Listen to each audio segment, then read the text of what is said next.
Hey family, I hope you're doing well. Something just came into mind. I was thinking about an event that just happened. There's a man of God precisely in Texas. I've been following for a while, for a long time, maybe a decade. Really a man of God and respected a lot, love a lot. And he did something in the I think late 80s or something like that, and he was involved in some sexual activity with a minor then, but he was also, I think, in his early 20s, I think. And he came later on and shared briefly the story. I've heard him share the story briefly, but not with whatever details that has been revealed now. And the sentence, he's been sentenced to, I think, 10 years.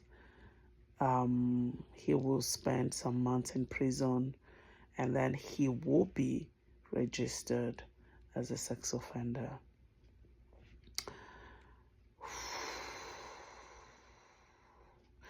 I was grieved when I first heard the story. I was really grieved. But God has forgiven him. Can this story just go away? What will happen to the church? He's a pastor of a mega church and things like that. And after the verdict, the woman who was a victim spoke, and she said she had spoken to him before then, and he had said to her, "Are you thinking about the damage that will take place?" I don't. That's the version of the woman.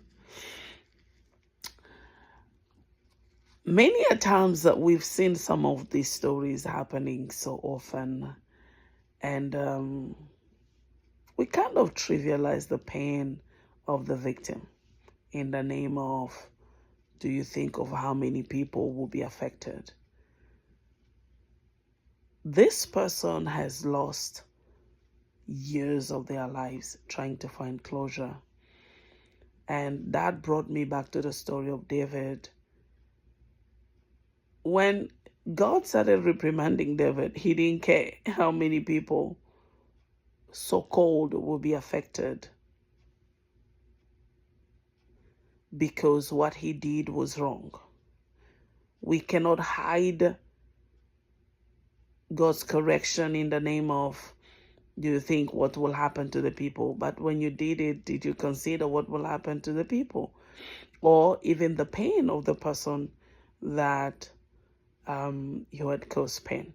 But I'm doing this video to say that a lesson I learned in all this that happened is, if you know that you are going somewhere, you aspire to be great, to become great one day, or you know that God is taking you somewhere in your journey, start cleaning your closet early.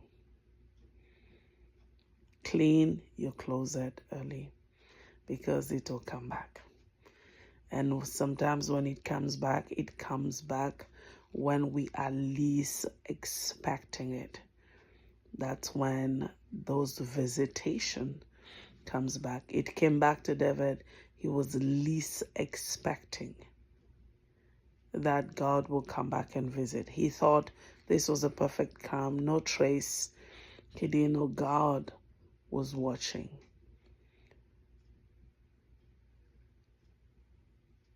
Solomon said the end of a matter is better than its beginning.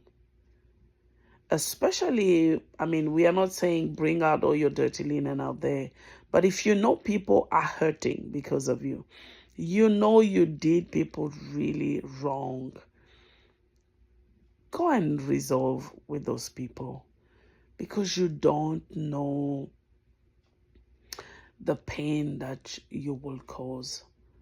And the sister of the lady said to her, can you imagine what you could have become if you had come out earlier? She spent 38 years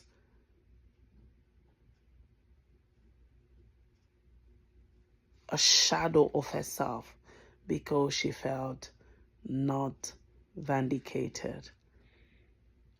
38 years of her life was wasted. She's in her 50s now. Never experienced what life could have been if she was freed earlier. So this is just a thought, because somehow it really touched me, what is happening in the body of Christ. And one funny stuff is the church actually fired the pastor. They continued. So the thing that we were thinking, that the pastor was thinking the church will fall apart and all that, just turned out differently. The church continued, and he's also serving his sentence. This is a life lesson. You are going somewhere in life, far away, you want to become great, begin to clean your closet. Especially if you hurt people and you've not resolved it properly, begin to do it early so that you don't get to the top of your career and then suddenly life catches up with you and bring you back worse than you were before. Being registered as a sex offender, this is not good. But yes, I know God is forgiven and all that.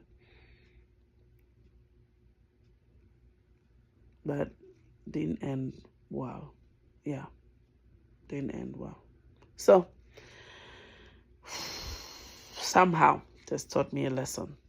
Clean your closet. You've done some people wrong, clean your closet. You don't want them to keep crying. And God visit you when you are least expecting. Shalom. God bless you.